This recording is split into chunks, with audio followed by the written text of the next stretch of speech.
أعوذ بالله من الشيطان الرجيم. بسم الله الرحمن الرحيم. الحمد لله رب العالمين، والصلاة والسلام على سيدنا محمد وعلى آله وصحبه وبارك وسلم. Yang saya hormati lagi dimuliakan Al-Fadil Ustaz Haji Abdullah bin Tuda, yang berusaha tim Jawatankuasa Gema Nur Iman. Seterusnya yang dikasihi dan dihormati jemaah yang setia di Google Meet Gema Nur Iman. Assalamualaikum warahmatullahi wabarakatuh. Assalamualaikum warahmatullahi wabarakatuh. Alhamdulillah, bersyukur kita ke hadrat ilahi kerana dengan limpah kurnia serta taufik dan inayahnya, kita dapat berkumpul bersama-sama pada malam ini bagi mengikuti kuliah maghrib, iaitu pengajian Akidah Ahli Sunnah wal Jamaah. Semoga kita dikurniakan keberkatan dalam usaha kita menuntut ilmu ini. InsyaAllah. Amin. Bagi memperkatakan kita ini dengan penuh takzimnya, saya mempersilakan Al-Fadil Ustaz Haji Abdullah bin Tuda untuk memulakan majlis kita dengan bacaan Umul Kitab yang kita hadiahkan kepada baginda Rasulullah sallallahu alaihi wasallam, keluarga-keluarga baginda, sahabat-sahabat baginda, alim-alim ulama, guru-guru kita, kedua ibu bapa kita, juga dihadiahkan khas kepada Al-Fatihah ini kepada pejuang-pejuang Gaza di Palestin. Semoga memperolehi kemenangan. Semoga semasa mempertahankan negara para anbiya. Seterusnya memulakan pengajian berkitab Akidah Ahli Sunnah wal Jamaah. Dipersilakan Al-Fadil Ustaz Bisiril Fatihah. Bismillahirrahmanirrahim. Alhamdulillahi Rabbil Alamin.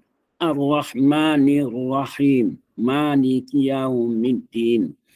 Iyyaka na'budu wa iyyaka nasta'in. Ihdina siratal mustaqim. Siratal ladzina an'amta 'alaihim ghairil maghdubi 'alaihim waladdallin. Amin. Dipersilakan. Ya. Bismillahirrahmanirrahim. Alhamdulillah. Alhamdulillah nahmaduhu wa nasta'inuhu wa nastaghfiruhu. Wa na'udzu billahi min shururi anfusina wa min sayyiati a'malina may yahdihillahu fala mudilla lahu fala hadiya lahu. Asyhadu an la ilaha illallah wahdahu la syarika lah. Wa asyhadu anna Muhammadan abduhu wa rasuluh. Arsalahu bil huda wa dinil haqqi liyusirahu ala dini kullihi walau karihal musyrikun. Rabbi shrah li sadri wa yassir li amri wahlul 'uqdatam min lisani yafqahu qawli. Alhamdulillah. Pertama-tama panjat dan puji kita tertentu bagi Allah yang memerintah sekalian alam. Salam selawat, salam kebesaran atas junjungan Nabi besar Muhammad sallallahu alaihi wasallam serta kaum keluarganya, para sahabat dan juga pada kaum muslimin dan muslimat, khususnya kepada kedua ibu bapa kita. Insya-Allah, jika niat kita ikhlas berbetulan dengan amalan kita, yakni duduk dalam majlis ilmu, ada 3 perkara yang amat penting, barulah dikatakan amalan kita itu menjadi satu ibadah. Yang pertamanya, khusyuk di dalam beribadat. Apabila dikatakan khusyuk, yakni ketenangan. Tenang di dalam berbuat ibadah. Khusyuk ni pula tertuju kepada 3 anggota tubuh badan. Yang pertamanya, khusyuk tubuh badan kita. Jadi khusyuk tubuh badan kita ni, yakni kita tidak bergerak-gerak tanpa ada sebab. Tanpa ada sebab. Kalau ada sebab, bolehlah bergerak. Letih dah duduk lama. Jadi kita duduklah. Atau bergeraklah. Namun, kita suka-suka bergerak. Maka tidak dikira beribadah. Satu. Jadi, itu dikatakan tubuh badan kita kekal. Tidak bergerak-gerak. Satu. Yang keduanya, iaitu khusyuk hati. Hati itu khusyuk pada mendengar. Pada mendengar apa yang disampaikan oleh guru. Khusyuk. Hati yang tidak khusyuk ini, hati yang menerawang ke sana kemari, ke sana kemari, ke sana kemari. Itu yang tidak khusyuk. Jadi, apabila tidak khusyuk, maknanya itu pun mendatangkan lara juga. Lara juga. Yang ketiganya, khusyuk roh kita. Khusyuk roh kita. Khusyuk roh kita ini iaitu tiap-tiap sesuatu itu. Tiap sesuatu perbuatan itu adalah terbit daripada roh. Roh ini apa? Nyawa. Nyawa. Jadi apabila katakan nyawa itu hidup. Nyawa itu hidup. Jadi hidup itu semata-mata tertuju kepada Allah Subhanahu Wa Taala. Jadi kesimpulannya di sini dikatakan khusyuk daripada tubuh badan kita. Tubuh badan kita ni umpama seperti sangkar burung. Sangkar burung. Dan begitu juga apabila dikatakan sangkar burung, jadi yang ada di dalamnya adalah hati. Hati. Dalam hati itulah ada iman. Ada iman itulah ada takwa. Dan diikuti dengan roh, hidup. Jadi dengan adanya roh tersebut, dengan adanya kedua perkara tersebut, barulah perkara tersebut dia terkumpul di dalam sangkar tersebut. Jadi untuk nak kenal perkara tersebut, satu, dapat dilihat. Kalau di zaman Rasulullah SAW dulu, dia melihat sahabat itu khusyuk ataupun tidak bersolat contohnya.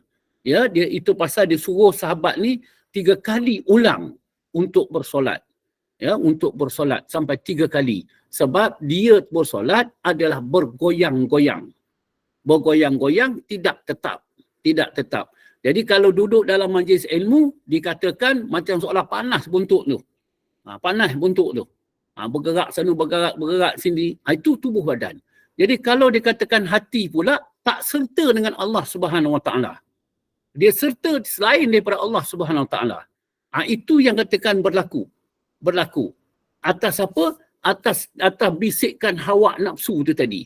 Itu juga dikatakan tidak khusyuk. Begitu juga tentang ruh dia. Ya, dia banyak kata dia lebih lagi kepada selain daripada perkara tersebut.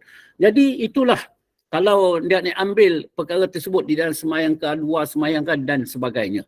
Jadi apa-apa benda pun kita tu nakkan satu khusyuk di dalam berbuat iman dan amal. Ya, iman dan amal. Baik.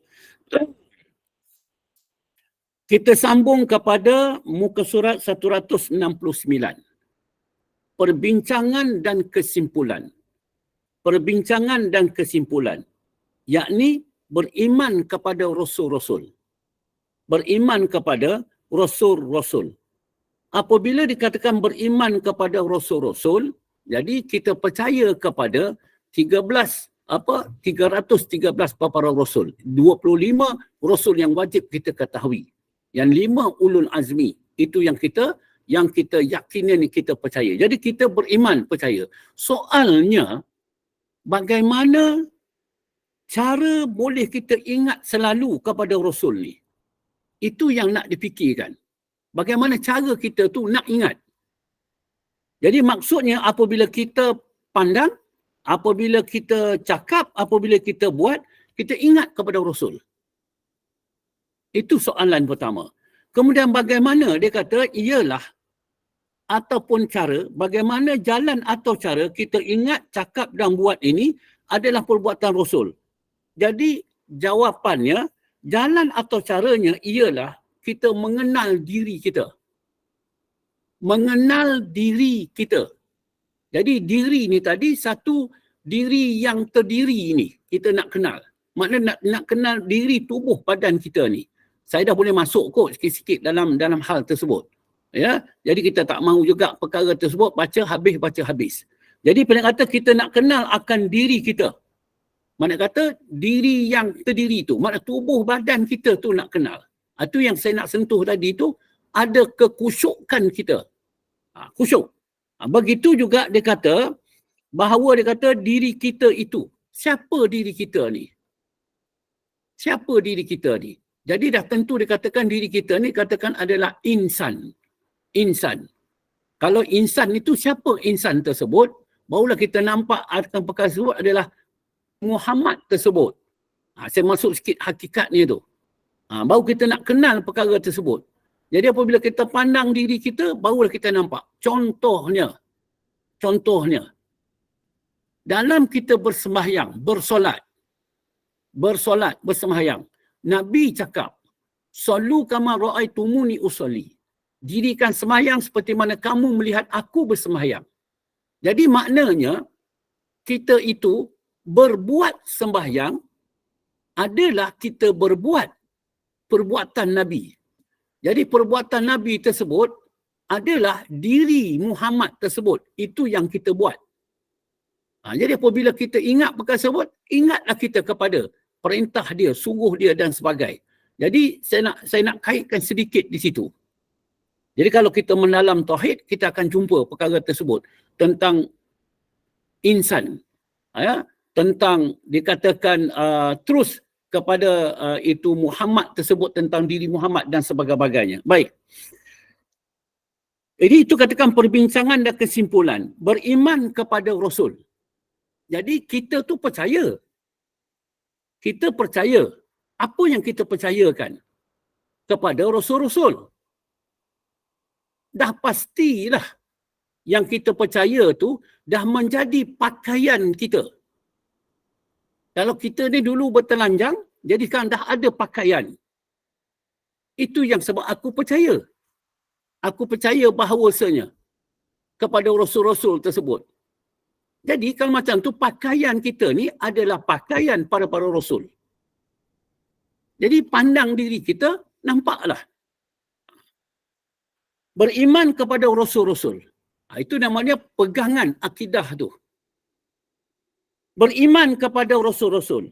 Suatu tuntutan syarak. Satu tuntutan syarak. Syarak ni apa? Hukum. Satu ketetapan, ketentuan di dalam agama Islam. Yang menetap, yang menentukan. Yang tersurat dalam rukun iman. Percaya kepada Rasul-Rasul. Yang boleh dilakukan dengan jalan ijmal, dengan jalan umum, dengan jalan rangkum, dengan jalan ringkas sekurang-kurangnya. Iaitu diketahui kenabian dan kerasulannya secara umum. Bahawasanya aku percaya bahawasanya apa yang aku buat ni mengikut apa yang dibuat oleh Nabi dan juga Rasul. Itu yang saya cakap tadi. Sekurang-kurangnya. Aku tak buat sendiri. Aku tak banner sendiri. Aku tak adakan sendiri. Tetapi aku ikut. Aku ikut daripada kepercayaan keyakinan aku kepada Nabi dan juga Rasul-Rasul. Kalau ditanya, Nabi Rasul dah lama wafat. Jadi aku ikut daripada, iaitu wasilah daripada Nabi-Nabi. Dah tentulah dikatakan daripada orang-orang para tabi'in dan juga tabi'in dan terus kepada alim ulama' dan sampai kepada kita sekarang. Maknanya kata aku bersandarkan tu. Juga dengan jalan tafsili. Dengan jalan satu per satu. Iaitu diketahui kenabian dan juga kerasulannya secara khusus yang disebut nama-nama mereka di dalam Al-Quran. Dalam Al-Quran. Jadi ada 25 Nabi disebut di dalam Al-Quran. Yang telah kita bahaskan yang lepas-lepas.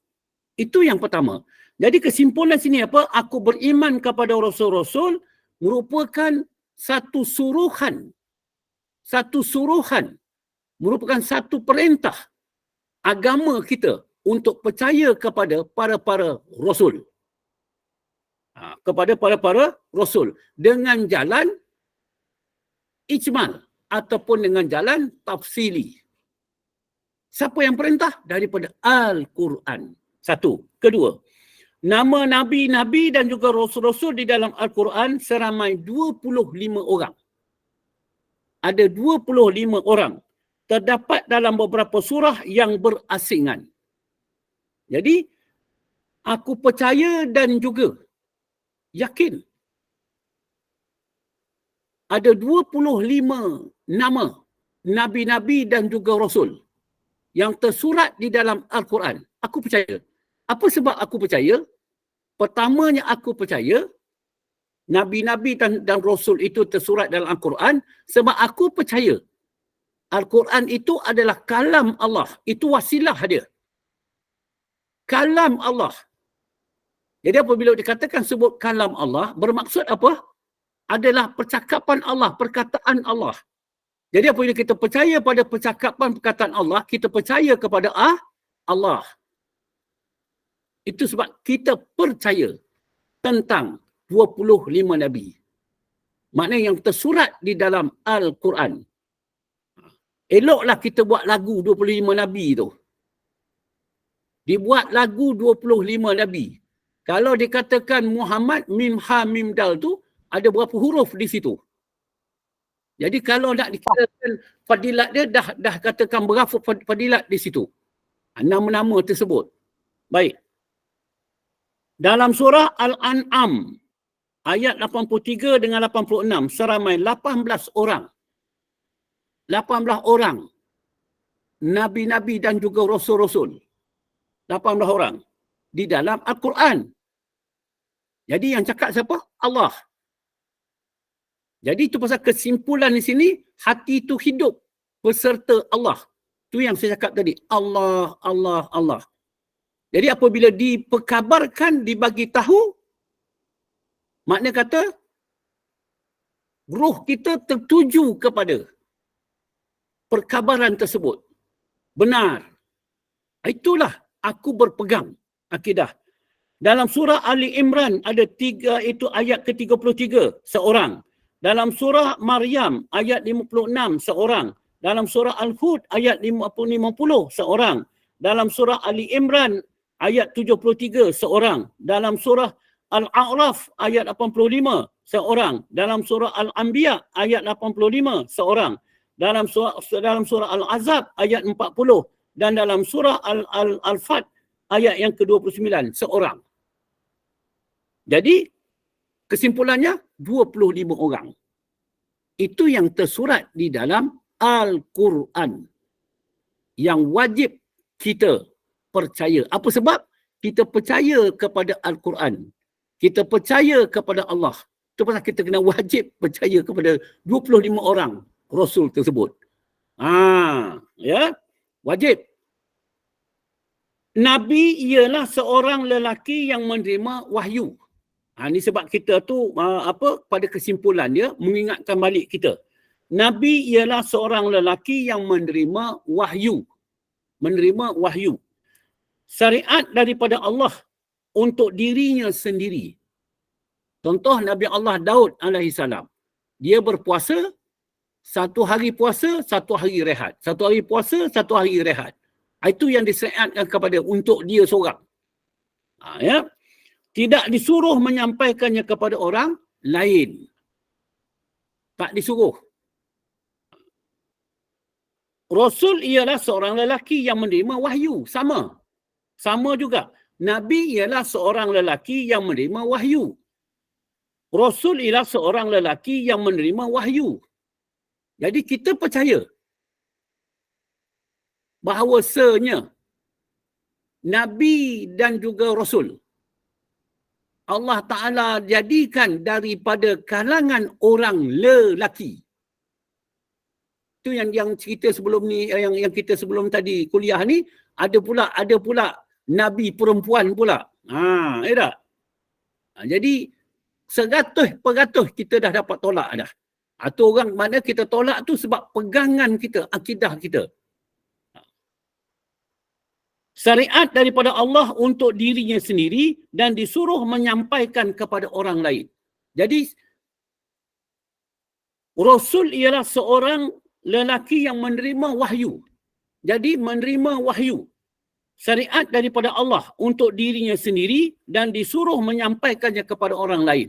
Contohnya Nabi kita Muhammad sallallahu alaihi wasallam menerima wahyu perintah solat. Dia sendiri buat, baru disampaikannya kepada kita. Sampailah dia wafat, amalan tersebut diperbuatnya solat tersebut. Maknanya dia berbuat sendiri, itu seorang Nabi. Kemudian disampaikannya kepada kita, buat seperti mana aku buat. Itu dikatakan tadi, baru seorang Rasul. Jadi orang yang tidak mengikut perbuatan dia, suruh dia, perintah dia, apa makna dia? Maknanya dia tu menolak apa yang disyariatkan oleh Allah Ta'ala kepada Nabi dia dan juga kepada Rasul. Itulah kita berlindung dengan Allah Subhanahu Wa Ta'ala agar dijauhkan penyakit ni. Wajib bagi setiap orang Islam beriman dengan kerasulan dan kenabian mereka yang disebutkan namanya satu persatu di dalam Al-Quran Al-Karim dengan jalan tafsil, dengan jalan satu persatu tentang ayat-ayat Al-Quran tadi. Ya. Mereka yang mengingkari kenabian nabi-nabi itu atau mengingkari kerasulan mereka yang diutus oleh Allah Subhanahu Wa Ta'ala menjadi rasul, hukumnya ialah kafir. Hukumnya adalah kafir. Tak percaya, tidak percaya Allah Subhanahu Wa Ta'ala menjadikan nabi-nabi dan juga rasul-rasul. 25 orang yang tersurat di dalam Al-Quran. Maknanya dia menolak. Itu dikatakan kafir. Dia menolak. Tapi kita lihat, dia menolak nabi-nabi dan rasul-rasul, tapi dia percaya kepada Allah Subhanahu Wa Ta'ala. Dia percaya kepada Allah Subhanahu Wa Ta'ala. Bukan dia tak percaya, dia percaya kepada Allah. Tetapi dia tak percaya itu Allah Ta'ala menjadikan nabi dan juga rasul-rasul. Kedua, dia tidak percaya pula secara tak langsung. Perkara tersebut Allah Ta'ala perintah di dalam Al-Quran, disyariatkan. Maknanya dia tak percaya lagi, baru didatangkan, dia katakan dihukumkan dia kafir. Dihukumkan kafir. Selain daripada orang-orang awam yang tidak pernah belajar ilmu tauhid. Selain daripada orang-orang awam yang tidak pernah belajar ilmu tauhid, mereka itu tidak boleh dihukumkan kafir. Kecuali keingkaran mereka itu selepas mereka belajar. Selepas mereka belajar. Jadi, kalau dia tidak belajar, dia tidak ketahui dan sebagainya, kita tidak boleh menghukumkan dia kafir. Tapi kalau dia dah belajar, dia telah diketahui dan sebagainya, kemudian dia menolak, baru boleh dihukumkan kafir. Itu di dalam tauhid. Baik. Ketujuh, wajib bagi setiap orang Islam. Wajib. Jadi, kalau dikatakan hukum wajib, mestilah. Mestilah. Beriman dengan kerasulan, kenabian mereka dengan jalan ijmal, ringkas, yang tidak disebutkan nama-nama mereka di dalam Al-Quran. Jadi permudah kepada kita. Saya ulang balik, nombor 7. Bagi setiap orang Islam yang beriman dengan kerasulan dan kenabian mereka. Maknanya bagi kita yang percaya bahawa Allah Ta'ala ada menjadikan para nabi dan juga rasul. Dan kita pula tak tahu nak membilang-bilangnya. Seperti mana yang disebutkan di dalam Al-Quran. Maka dikatakan hukumnya harus, boleh. Tapi dengan syarat, iktikad kita, kepercayaan, keyakinan kita, akidah, bahawa Allah SWT tetap ada menjadikan Nabi-Nabi dan juga Rasul. Satu. Kedua, aku percaya juga bahawasanya Allah SWT ada menjadikan Nabi-Nabi dan juga Rasul yang tersurat di dalam Al-Quran, 25 orang. Tapi aku tak tahu mana hujung, mana pangkal. Tak tahu. Ya, katakan Nabi Allah Idris, dah lepas Nabi Allah Idris, Nabi Allah Nuh, Nabi Allah Nuh, Nabi Allah Adam, Nabi Allah, dia bermacam-macam, Nabi Allah Ibrahim, Ismail dan sebagainya. Maknanya dia tak dapat nak susunan tersebut. Itu hukumnya harus. Tapi dia percaya. Ya, baik. Kedelapan, seseorang Islam lah, tidak boleh mengatakan seseorang itu Nabi ataupun Rasul jika tidak disebut nama-nama mereka di dalam Al-Quran. Seseorang Islam tidak boleh mengatakan seseorang itu Nabi dan juga Rasul jika tidak disebutkan nama-nama mereka di dalam Al-Quran. Tertolaklah yang mengaku Nabi itu, yang kena tangkap dan sebagainya. Dan tidak termasuk pula dalam bilangan Nabi-Nabi dan juga Rasul-Rasul. Tak termasuk pula. Itu pasal Qadiani pun kita tolak. Pasal Gulam Qadiani itu dikatanya ada seorang Nabi. Tidak pernah diriwayatkan oleh nama-namanya dalam As-Sunnah. Tertolak.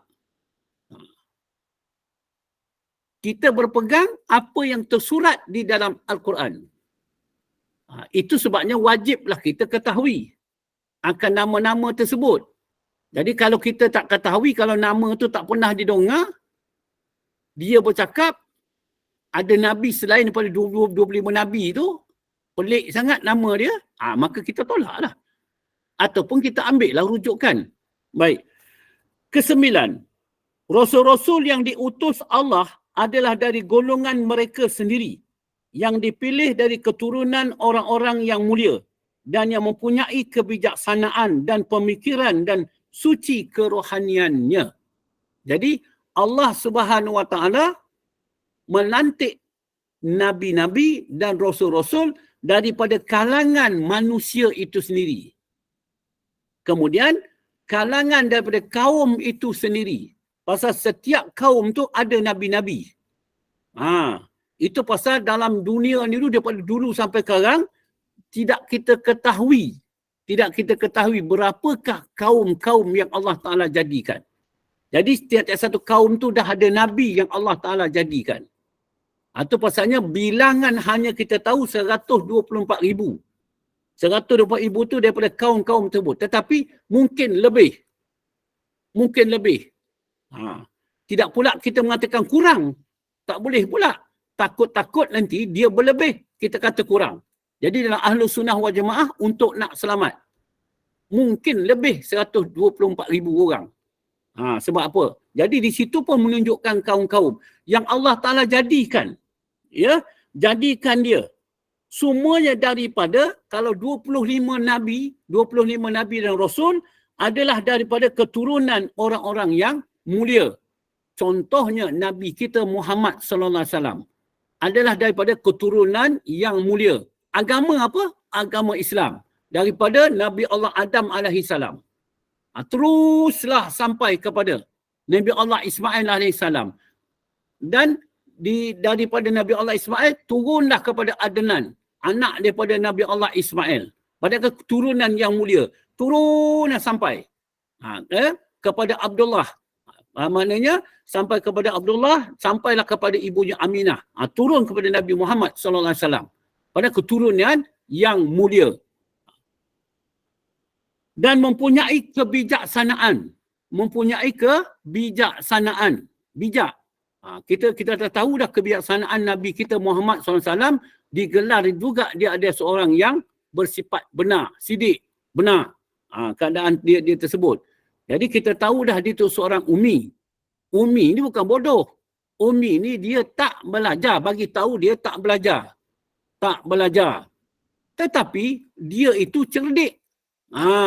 Cerdik. Cerdik lagi bijaksana. Jadi maknanya ada orang yang tak belajar tapi dia cerdik dan juga dia bijaksana. Dalam pemikiran dan suci pula kerohanian dia. Itulah dia, ya, yang Allah Ta'ala jadikan. Baik, yang ke-10. Para Rasul mempunyai sifat-sifat keistimewaan. Keistimewaan yang khusus yang berupa pemikiran, kepimpinan, pentadbiran, kebijaksanaan, kesucian rohaninya dan juga kesucian fitrah insaninya. Jadi sebetul-betulnya, sebenar-benarnya sifat keistimewaan Nabi-Nabi dan Rasul-Rasul tidak terdapat kepada yang lain. Hanya yang ada kepada dia sifat-sifat tersebut. Jadi di antara yang banyak sifat-sifatnya yang baik-baik tersebut, itulah di antara sifat-sifat tersebut, sifat sidik, amanah, tabligh dan juga fatonah. Jadi itu di antara sifat-sifatnya baik dan sifat-sifatnya adalah beratus.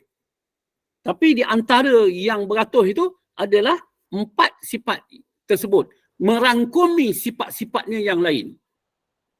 Cuma dikatakan sama macam manusia, memang dia tu sama seperti mana dikatakan manusia, dia ada anak, dia ada isteri dan ada semua sebagainya. Tapi sifat keistimewaan tersebut. Sebab apa? Nak menandakan tanda dia sebagai Nabi dan juga Rasul. Selain dia mempunyai mukjizat. Ya, baik. Rasul-Rasul sepanjang masa menghadapi cabaran dan permasalahan dari kaumnya. Rasul-Rasul sepanjang masa menghadapi cabaran dan permasalahan dari kaumnya. Tetapi dengan semangat yang tinggi dan cita-cita yang kuat. Serta penuh kesabaran dan ketakwaan. Mereka terus menjalankan tugasnya menyampaikan seruan Allah. Sama macam kita juga.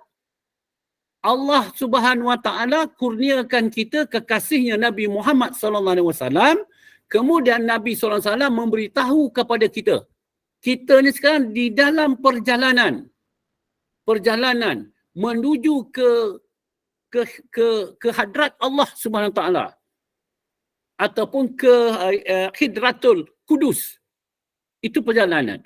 Di antara perkara yang kita itu perkara penting yang kita berjalan, yang pertamanya kita berpegang akidah kepercayaan kita kepada Allah Subhanahu Wa Taala. Kita sentiasa bergantung kepada Allah Subhanahu Wa Taala. Kita sentiasa menghadap diri kepada Allah Subhanahu Wa Taala. Itu yang pertama, buruk, baik dan sebagainya. Hanya Allah sahaja. Kedua, syariat. Walaupun Allah Subhanahu Wa Taala mensyariatkan kita berbuat iman dan amal, tetapi kita tidak bergantung kepada iman dan amal kita. Kita hanya berpegang kepada dia juga. Terus, itu cabaran kita. Dan yang ketiganya, kita itu dikatakan tak ada daya dan upaya. Melainkan daya upaya Allah SWT. Itulah yang kita berjalan. Dan kita berbuat telus dan ikhlas. Telus dan ikhlas.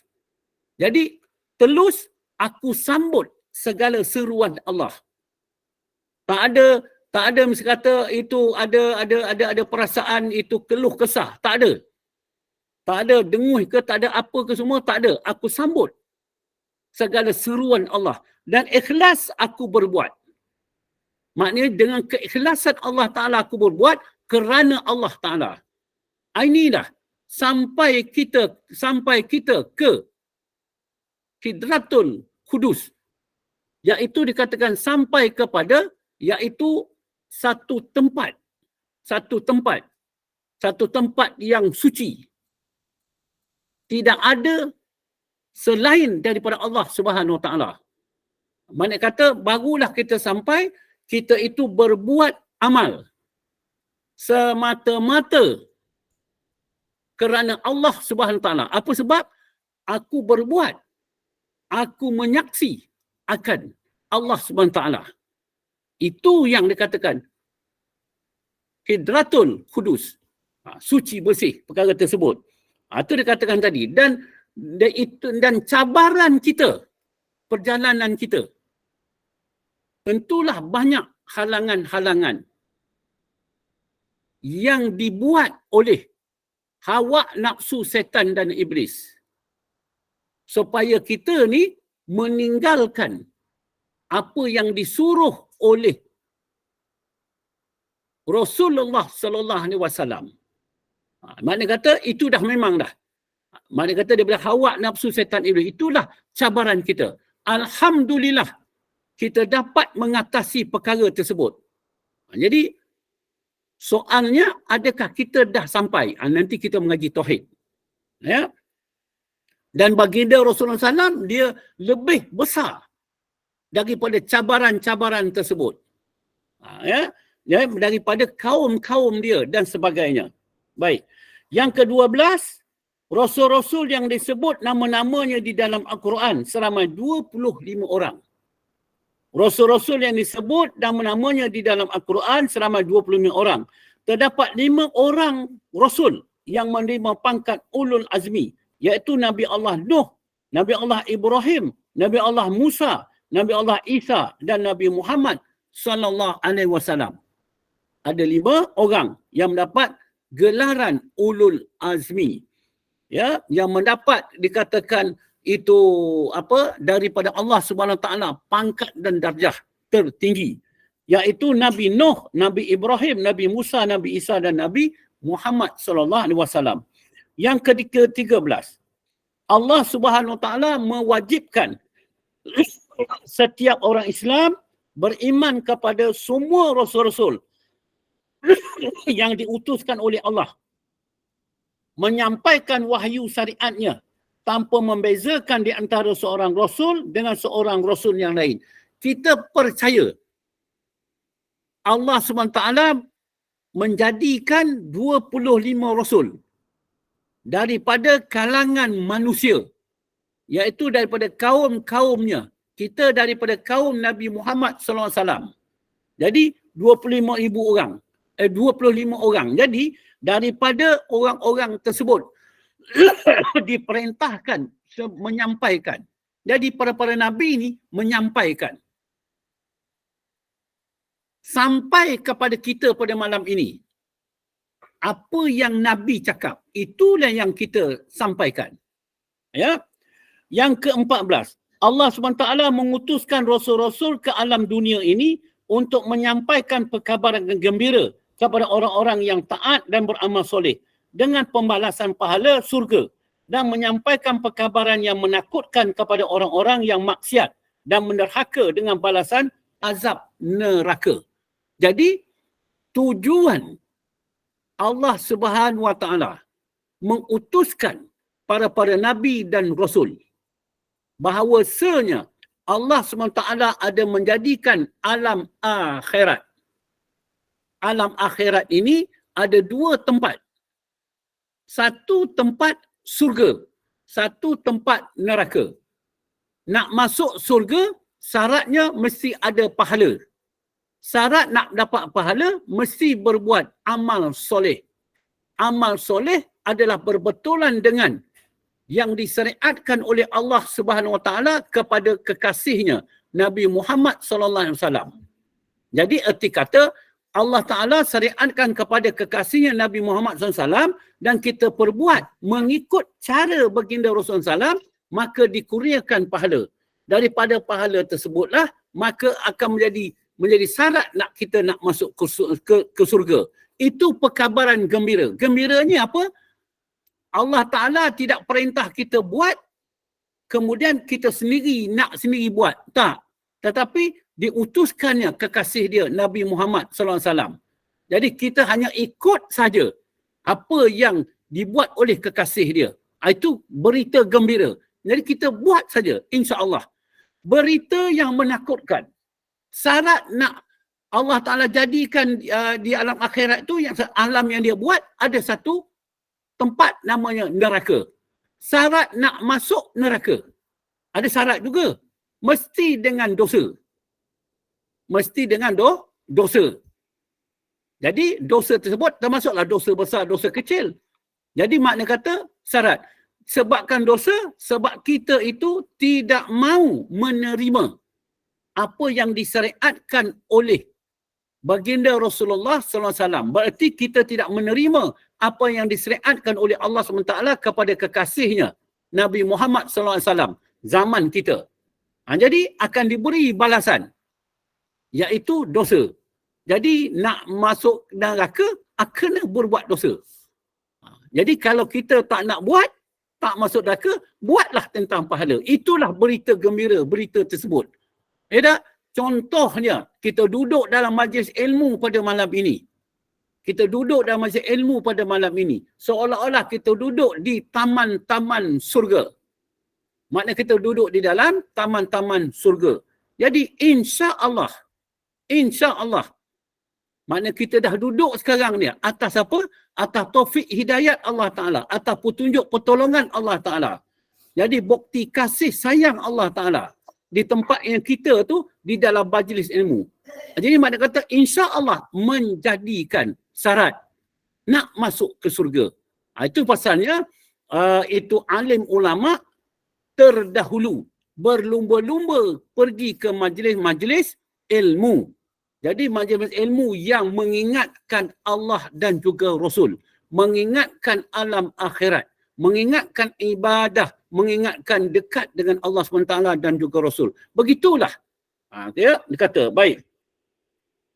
Ke-15, para Rasul diutus Allah ke dalam dunia ini untuk memastikan tujuan asasi syariat Islam ialah menyembah Allah, membangunkan agama Islam, mentauhidkan rububiyah, uluhiyah, asma dan juga as-sifat. Ini yang sebelum saya katakan tadi, ya. Pada asalnya sama dengan tauhid itu Asy'ariyah dan juga Al-Maturidiyah. Jadi tujuan Allah Ta'ala mengutuskan para nabi dan juga rasul-rasul. Yang pertama sekali iaitu untuk memastikan umat-umatnya menyembah Allah Subhanahu wa Ta'ala. Menyembah Allah SWT. Itu yang pertama sekali. Yang keduanya iaitu dikatakan mentauhidkan Allah Subhanahu wa Ta'ala. Dengan jalan mentauhidkan iaitu Allah Ta'ala, bahawa Allah Ta'ala itu adalah yang menciptakan sesuatu kepada semua yang kita ada. Itu maknanya tauhid rububiyah.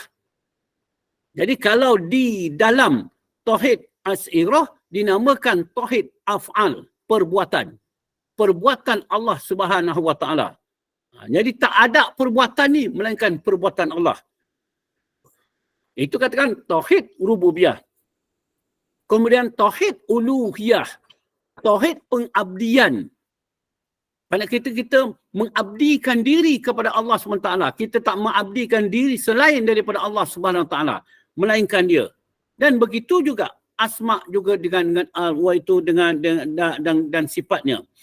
Yang ke-16, sesiapa yang beriman dengan sebahagian rasul-rasul dan kufur dengan sebahagian rasul-rasul yang lain, atau mentasdikkan di dalam hati sebahagian rasul-rasul dan menustakan rasul-rasul yang lain, ada termasuk dalam golongan orang-orang yang kafir. Itu memberi peringatan kepada kita. Mula-mula kufur, kemudian jadi kafir. Dia hanya percaya kepada sebahagian nabi-nabi dan juga rasul. Kalau dia tak tahu, tak mengapa. Tapi kepercayaan, keyakinan dia berpegang. Kalau dia dah yang wajib diketahui, yang wajib dia percaya 25 orang nabi dan juga rasul, tetapi dia kata tak. Yang aku percaya, yang aku tahu sekarang ada 10 orang saja. Itu yang dia katakan tadi. Dia percaya kepada 10 orang tersebut, itu dikatakan yang selebihnya dia tak percaya. Itu jatuhkan dia kufur. Tapi kalau dia tak percaya kepada kesemuanya, kafir. Tapi kufur dan kafir sama. Ya. Itu pasalnya nak 100% percaya, yakin. Orang-orang kafir itu terbahagi kepada 3 firqah, tiga bahagian. Firqah pertama, orang-orang yang tidak beriman kepada Allah dan Rasul-Rasulnya, iaitu orang-orang yang tidak menganut beragama Islam. Itu dikatakan satu bahagian orang kafir. Orang kafir. Yang katakan tadi, dia tidak beriman kepada Allah dan juga Rasul-Rasulnya. Dan juga dikatakan orang ini bukan beragama Islam. Itu orang kafir. Tak boleh kata apa dah. Walaupun sekarang ni ada pula isu mengatakan orang bukan Islam, dia kata tak boleh nak panggil dia orang kafir. Tapi di dalam Al-Quran dan juga di dalam Ahlus Sunnah wal Jamaah, orang yang bukan beragama Islam adalah orang kafir. Jadi kita nak pegang mana? Berpegang kepada Al-Quran dan juga Al-Sunnah. Kafir tetap kafir.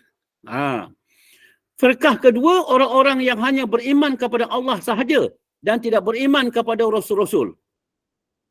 Orang yang beriman kepada Allah sahaja, tidak beriman kepada Rasul. Banyak kata dia percaya kepada Al-Quran saja, tak percaya kepada Sunnah. Itu juga kafir.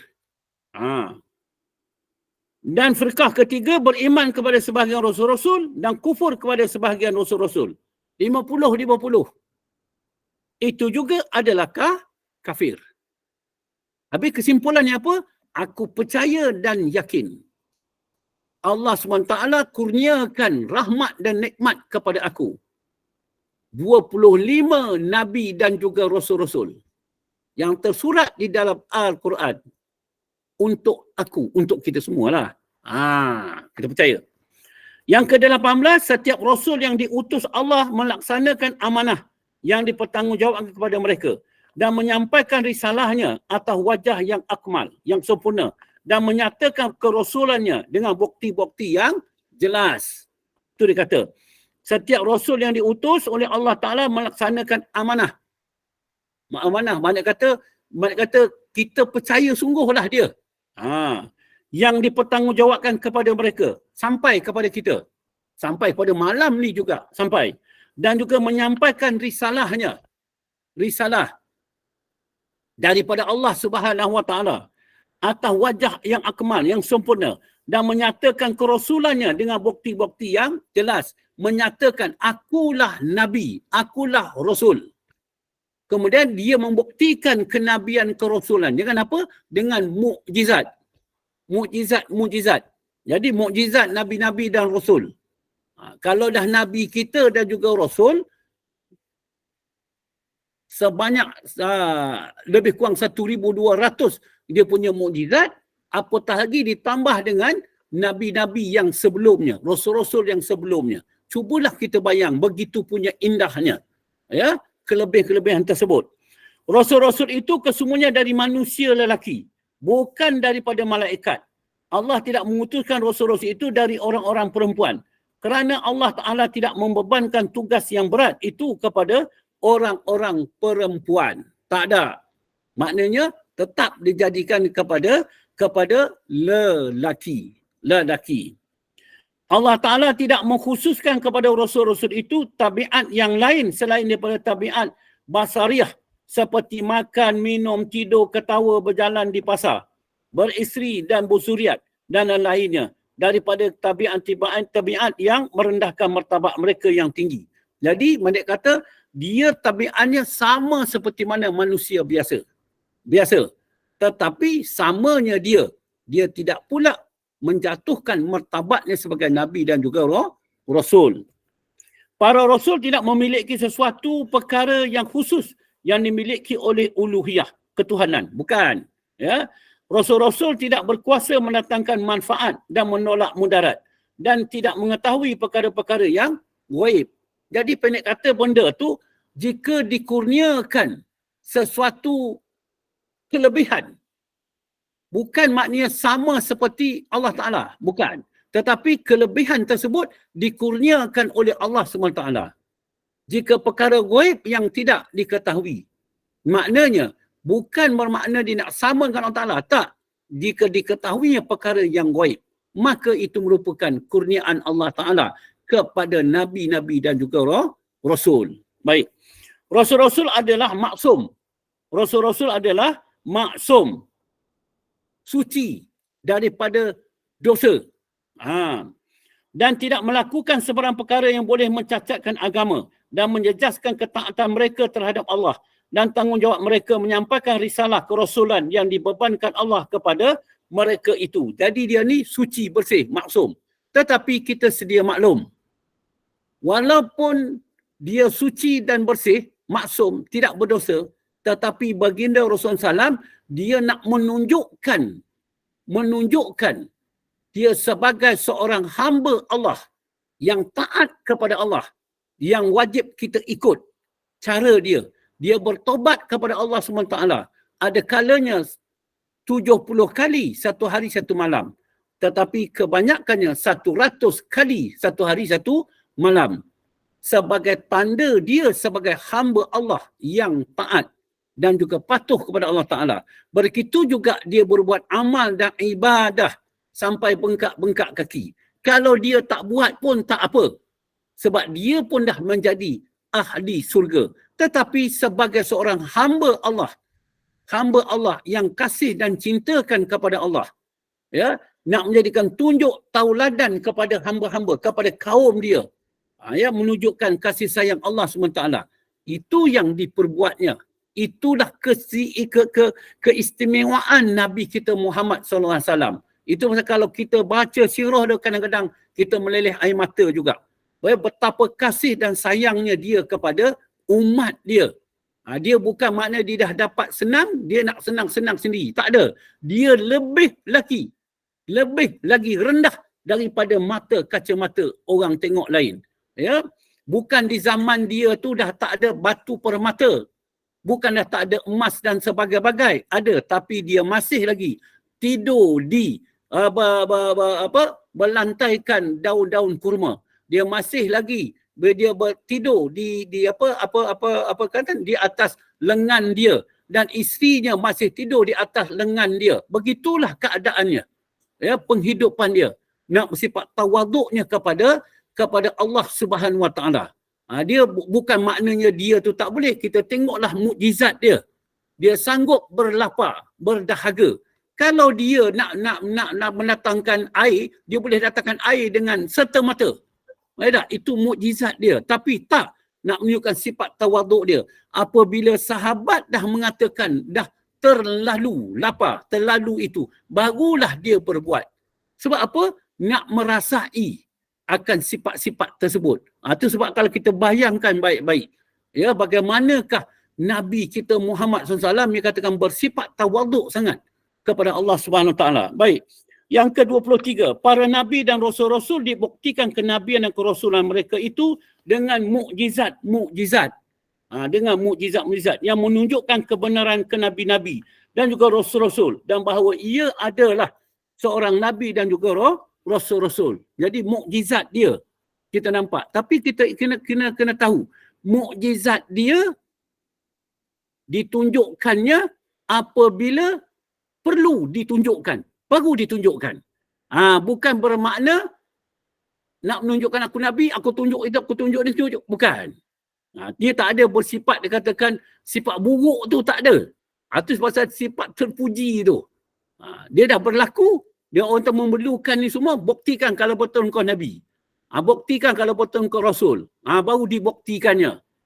Ya, begitulah. Itu dikatakan sifat tawaduknya. Dan kita pun begitulah juga dalam hidup dan penghidupan kita. Ya, yang dikatakan sifat tawaduk tersebut. Nabi Muhammad SAW adalah Nabi Allah dan Rasul-Rasulnya dan hambanya yang menjadi pilihannya. Ia tidak pernah menyembah berhala dan tidak pernah juga menyekutukan Allah semenjak kecil lagi. Suci, subhanallah, daripada menyekutukan Allah. Ya, daripada dia lahir sampailah kesudahannya. Ya, kesudahannya apa? Kesudahan beragama. Habis dah. Maknanya kesudahan agama ni apa? Tak ada agama lain dah. Agama dia sajalah. Begitu kali. Dia tidak menyekutukan Allah SWT, tidak mensyirikkan Allah Subhanahu Wa Taala, tidak menduakan Allah SWT.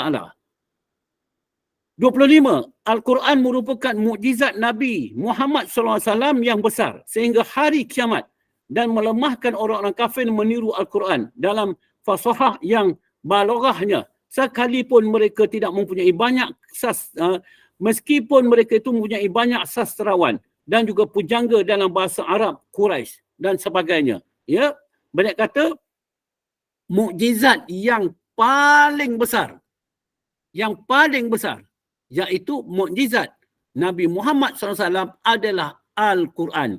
Jelas terang mukjizat baginda Rasulullah SAW mengislamkan orang-orang bukan Islam di seluruh dunia. Itu mukjizat Al-Quran daripada dulu sampai sekarang.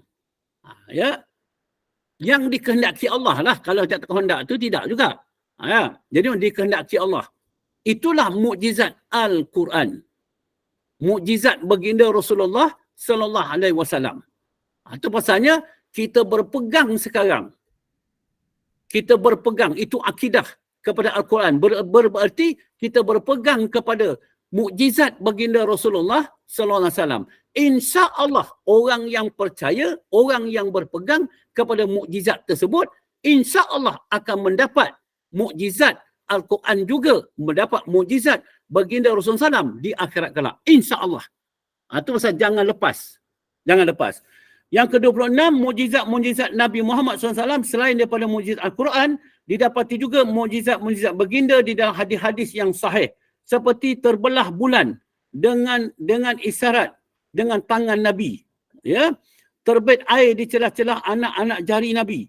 Kenyang sebilangan manusia yang ramai. Memakan makanan yang sedikit dan juga lain-lainnya. Seperti dalam perang Khandak yang seperti yang telah saya sarahkan perkara tersebut.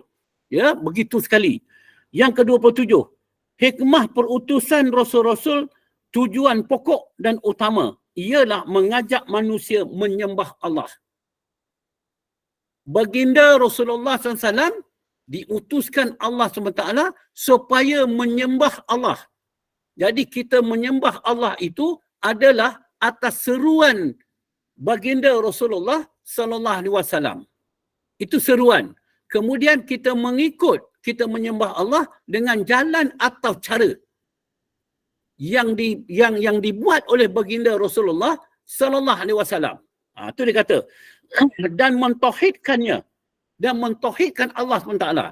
Dia tetap kedua tu menyembah yang pertama itu adalah mentauhidkan Allah dan menyembah Allah. Tak memadai dengan menyembah Allah saja tanpa mentauhidkan Allah. Tak memadai dengan mentauhidkan Allah saja tanpa menyembah Allah. Jadi perkara tersebut, perbuatan dengan akidah tetap sekata.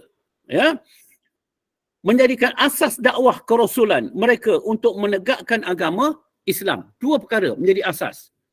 Ya, hikmah-hikmah yang lain, sila rujuk huraian yang lalu yang telah kita sarahkan.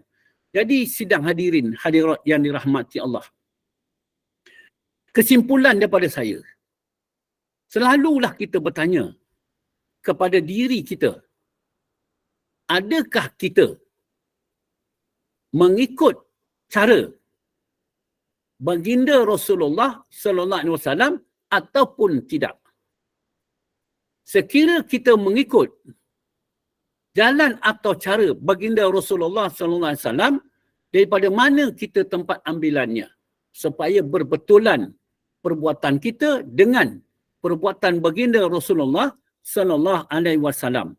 Jadi perbuatan baginda Rasulullah SAW ini ada kalanya baginda Rasulullah SAW ada perbuat. Ada yang dia tidak perbuat, tapi ada yang dia suruh kita berbuat. Jadi itulah kita nak ikut juga dengan jalan cara alim ulama. Bukan semata-mata kita ikut dia saja-saja tak. Tapi hakikatnya kita mengikut dia. Itu daripada kita nak baca tentang amal dan perbuatan kita.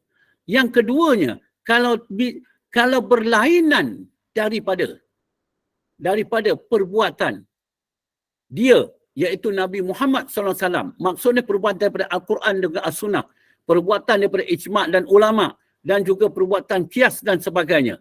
Maka kita tolaklah dengan sejauh-jauhnya.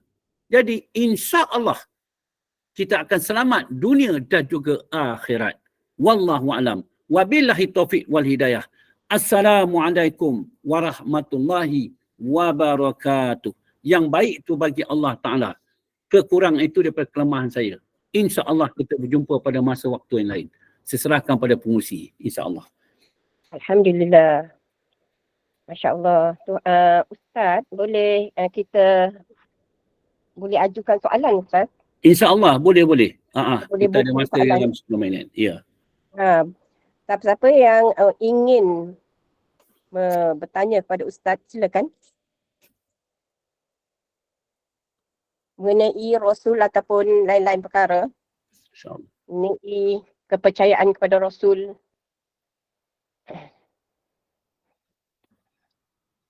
Kita ada 25 Rasul. Kan? Ya. 25 Rasul yang wajib kita percaya. Dan Rasul yang paling ulul azmi ada 5, iaitu Nabi Nuh, Nabi Ibrahim, Nabi Musa, Nabi Isa, Nabi Muhammad sallallahu alaihi wasallam. Ya.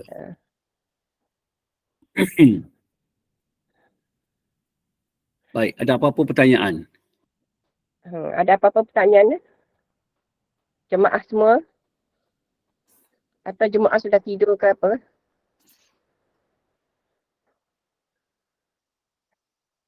Semua faham lah Ustaz, rasanya. Mereka ni. Sebab Usyuk Ustaz katanya. Ya. Masa ni pun silakan. dah ni. Alhamdulillah Ustaz. Ya. Sebab Ustaz selalu ulang-ulang kan Ustaz, jadi kita senang nak faham. Alhamdulillah, insyaAllah. Baik. Jadi kepada saya, sama ada pertanyaan tu wujud ataupun tidak, kita berpegang kepada kepercayaan keyakinan kita. Satu, sangka baik kita kepada sesama kita. Hakikatnya kepada Allah Subhanahu Wa Taala. Jadi jika timbul pertanyaan itu dikatakan itu untuk kita nak lebih jelas dan terang apa yang kita faham. Satu. Tapi jika tidak ada bukan bererti kita itu sudah faham ataupun sudah apa semua, tidak. Cuma atas hidayah Allah. Hidayah Allah. Jadi pendek kata benda baliklah kepada Allah Subhanahu Wa Taala. Wallahu a'lam. Jadi kalau tidak ada soalan, jadi saya tutup ya Ustaz. Ya, insya-Allah. InsyaAllah ya. Kita pun dah 9-10 minit dah. 8 minit. Jadi 9 suku nanti ada Ustaz ya, Ustazah. Ya. Saya tutup. Alhamdulillah.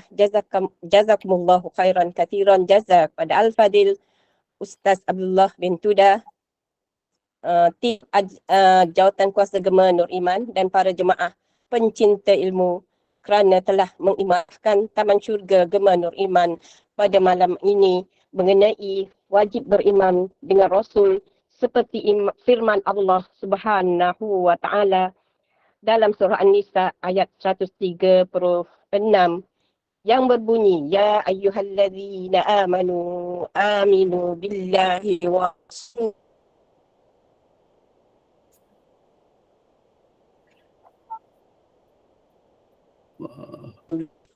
yang bermaksud, wahai orang-orang yang beriman, tetapkanlah iman kamu kepada Allah dan Rasul-Nya. Orang yang tidak Allah. Hanya kepada Allah kita bermohon dan berserah agar dikurniakan taufik dan hidayah dalam muslimin dan muslimat. Amin ya Allah. Selepas ini pada jam 9 malam akan diadakan kuliah Isyak yang akan disampaikan oleh Ustaz Afzan bin Abdul Manaf dengan kitab idaman penuntut. Muslimin dan muslimat dijemput terus mengimarahkan majlis ilmu ini bersama Gema Nur Iman. Amin. Sekali lagi dengan ucapan setinggi-tinggi terima kasih, saya mempersilakan Al-Fadil Ustaz untuk menutup majlis dengan tasbih kafarah dan surah Al-As. Dengan doa dulu saya, tasbih kafarah dan surah Al-As. Amin. Saya dahului dengan wabillahi taufiq wal hidayah. Wassalamualaikum warahmatullahi wabarakatuh. Terima kasih Ustaz. Sama. Bismillahirrahmanirrahim. Alhamdulillahirabbil alamin. Wassalatu wassalamu asrafil anbiya wal mursalin wa ala alihi wa sahbihi ajma'in.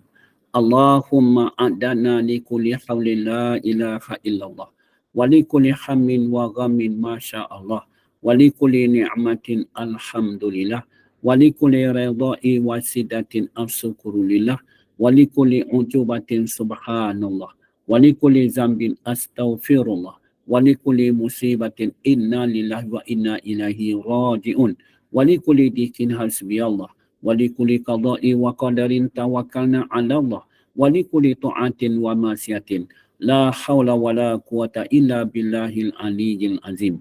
Subhanakallahumma wa bihamdika asyhadu an la ilaha illa anta astaghfiruka wa atubu ilaika. Walhamdulillahi rabbil alamin.